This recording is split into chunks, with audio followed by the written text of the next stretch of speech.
So after having it for 4 months, I've decided that I'm going to sell my Roland MC-303. It's not actually really because there's anything wrong with it or because I don't like it. I do. There's a few things about it that I really like, but I got some really good offers for some things that I've wanted to buy for a long time. I didn't have the money to buy them now, but if I sold this, then I had enough to buy these two things that I'd wanted for ages. One of them in particular does a lot of the things that this does, and then some more. So yeah, if I'd have had the money, I'd have definitely kept it, because there's quite a lot of things I like about it, but as it's a sort of either or, I decided I was going to sell it to get these new things. There'll be videos to come of the two new things I'm talking about in the next few weeks. If I really miss it, then these aren't very expensive at all, and there's quite a lot of them floating around. I'm sure I'd be able to get one back for a similar price to what I paid for it. The other thing that's a shame is I actually had quite a few video idea plans for this. I think I'll get plenty of videos with the two new things that I've bought, so it's not as much of a problem in that sense. I thought what I'd do before I ship this away, sum up a load of the things I was going to do videos on and some other stuff in a sort of pros and cons video, which might help other people if they're thinking of buying it and they want to know a bit about it. So yeah, that's what this video is. So I'll start with the first, and in my opinion, probably the biggest pro. I've seen a lot of other people online say similar things about this, and I was planning on doing a full video on it, but I'll do a quick overview now. So the biggest pro for me is the arpeggiator. You know, you can play melodies and you can play chords, but arpeggiators are a really good way to get some interest into chords. Most arpeggiators just go up and down or just up. The arpeggiator on this has, I don't know the exact number, but it has loads of different patterns. So you can scroll through all these different patterns, and whatever chord you play, each pattern is a different rhythm and a different sequence of notes, the way it goes from note to note. And it's just a really inspiring way to add harmony to a song.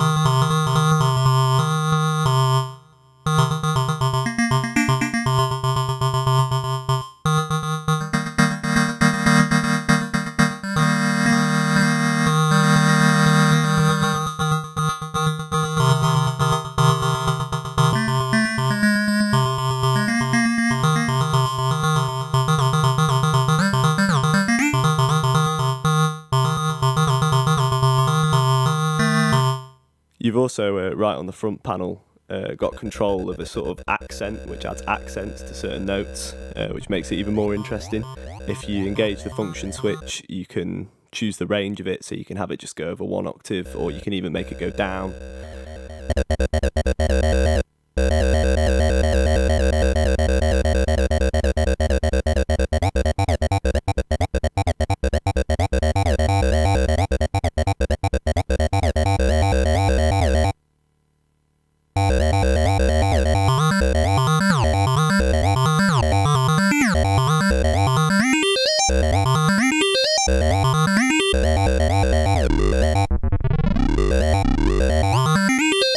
So yeah, just the arpeggiator.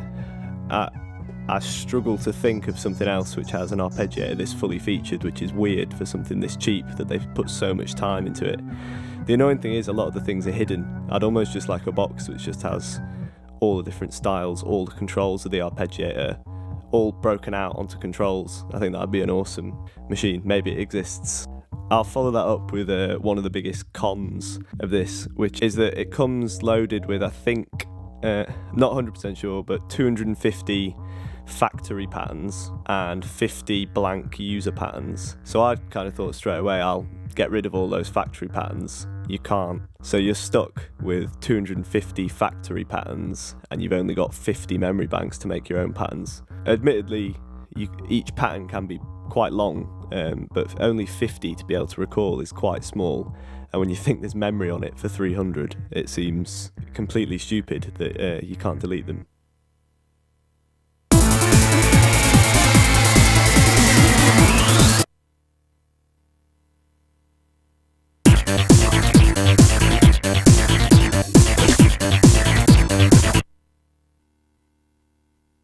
If we talk next about the sound of it, which is maybe the most important thing, although with a groove box like this, it's as much about the interface as the sound.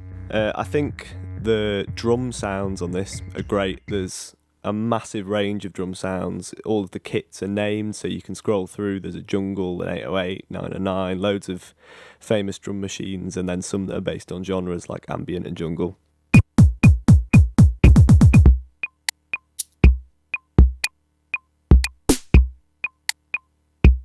When you go to the melodic sounds, obviously everything on this is sample based, so you don't get a lot of development in the sounds, and you can't edit the development of the sounds a lot. They're kind of, you can edit the envelope slightly and you can add LFOs to them and stuff, but they're pretty set compared to like an analog synth or even some digital synths which don't use sampling. It's a bit limited on the sound design front, but that's kind of made up for because there are just thousands, maybe not thousands, but hundreds and hundreds of melodic samples.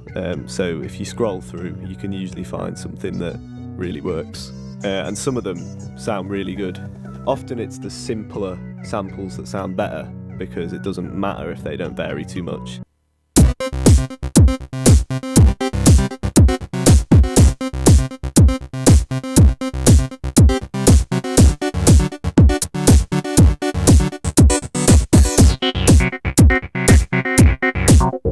On the con side of the sound, some of the worst sounds on it are the actual 303 sounds. I think that's because it's sort of such a well-known sound and it promises so much. Having a sample of it just doesn't come close to the sound of a real 303. On top of that, trying to program in slides, it apparently can do it, but I spent about an hour trying to program in slides on it following the manual, and it was so complicated and I couldn't get it to behave the way I want it to behave. So it's not a 303, and the 303 sounds are pretty bad.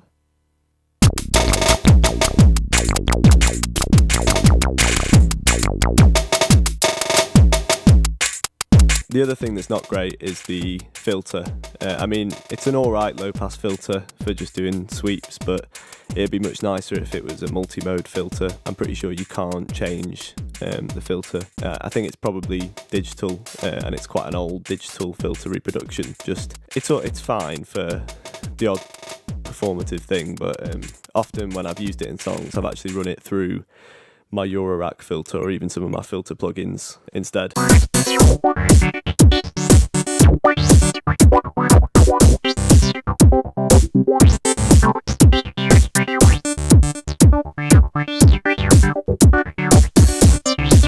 So if you look at the actual interface, one of the big pros is, I'd say, all of the knobs along the top. It's quite nice that they're sort of knob per function.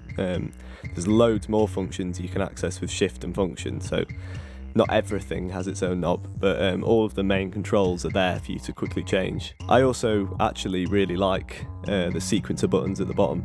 They're not that great for actually playing stuff in, they're not velocity sensitive, but they feel really solid. They're sort of like computer keyboard buttons. I think they're like the buttons on a 909. The bad side is, and this is something I really hate in any music equipment, is the knobs aren't endless encoders. They don't just continuously go round and round. They have one full turn. So what that means is when you move to a different channel, that setting will still be saved on whatever it was last time you were on that channel.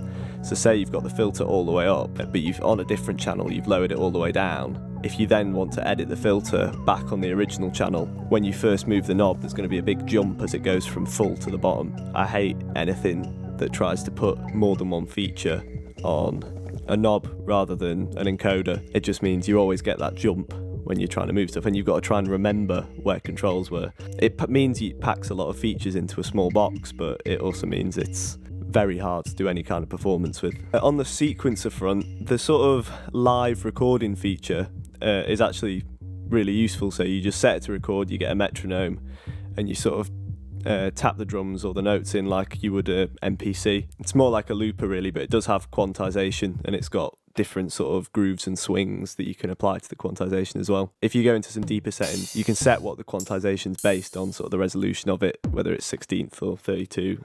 So putting stuff in like that is a nice quick way to sequence. However, the step sequencing on it is almost unusable. Because the pads aren't velocity sensitive, you control the velocity by pressing the numbered buttons at the top. So you only actually get 4 different velocity levels, which isn't ideal really, and it's also really faffy to have to keep pressing the buttons if you want to use different velocities. When you actually want to tap a drum in, you have to press shift, select the drum. I suppose because it's quite a small box, maybe this was the easiest way they could think of to do it, but I'm sure there's a better way of making a step sequencer. So yeah, you press shift and select the drum, and then you have to scroll through the pages. So maybe if you're using 16th notes, then those 16 buttons will only be 1 bar, and you have to scroll from bar to bar. If you want to go deeper, then the set of buttons will only be half a bar. I don't know, maybe it's because they've got the keyboard markings on them rather than being divided. I know it's got the divisions above, but because the buttons themselves aren't colour-coded, it's really hard to work out where the beats are and stuff. And I've just found programming drums on it takes forever.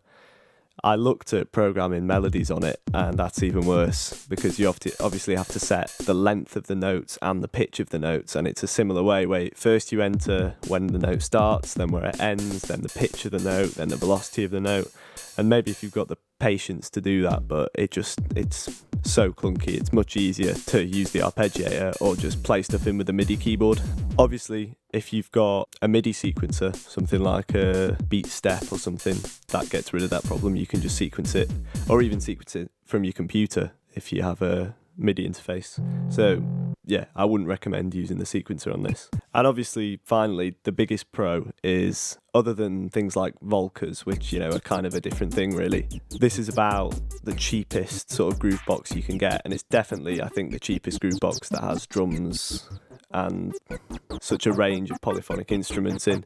So who's the groove box for? So the first thing is basically, if you buy this, you basically just get a huge, massive sample pack of good sounding drum and melodic samples. I'm sure there's loads of good free sample packs online, but it's cool to just have them all right there. I will say another con is that whilst the drum kits are quite well labelled, the actual melodic sounds are just labelled by banks and number. So you've no way of knowing what it is. You've just got to scroll through them, and there's hundreds of them until you find one you like. That's a little bit annoying, but at the same time it's quite nice to scroll through until you find something you like. You find stuff that you perhaps wouldn't have gone for otherwise. It's also for people who just want maybe something to just loop some drum and do it away from a computer. The looping sequencer is really good on this. And obviously, as I said right at the start, if you're really into arpeggiators and you want one that can do everything, this is about as good as it gets, especially for this price point. What I'd say it's not for is live performance. I think the combination of the knobs not being encoders, the fact that it can't really sequence other things, and that although the loop style sequencer is maybe more aimed at live, if you wanted to do some step sequencing live, you've got no chance. It takes too long. The other thing that stops it being good for live use is the lack of memory. It's also definitely not for anyone who wants a 303. If you want something that's more 303 style, Roland make the boutique TB03, and Behringer do their all analog 303 now as well. I haven't tried either of these, but they're going to get you so much closer to that sound than this. It's really just looks like a bit like a 303. There's nothing else about it that really makes it very 303 like. And finally, it's about 100 quid, which is really good. But if you've got 200, 300, 400 quid and you can spend it on a groove box, I would say look at getting some of the Electron stuff. I've never tried it, but I've never met or seen anyone who says bad stuff about Electron products. Or maybe get an MPC. They're supposed to have some of the best workflow of any sort of groove box and samplers. Yeah, if you've got that bit more money, unless you specifically want something for arpeggiators and drum looping and just some quick easy samples, I'd just spend a little bit more. But if this is your budget, you're not doing bad at all by getting this for about 100 quid. So yeah, that's about all. I'll probably will miss it a bit. I'll have to look at getting a cool arpeggiator plugin to replace that, maybe expand my sample library a bit on my computer. But I'm very excited for the new things that I've got on the way. You should see them in the next few weeks. So yeah, thanks for watching.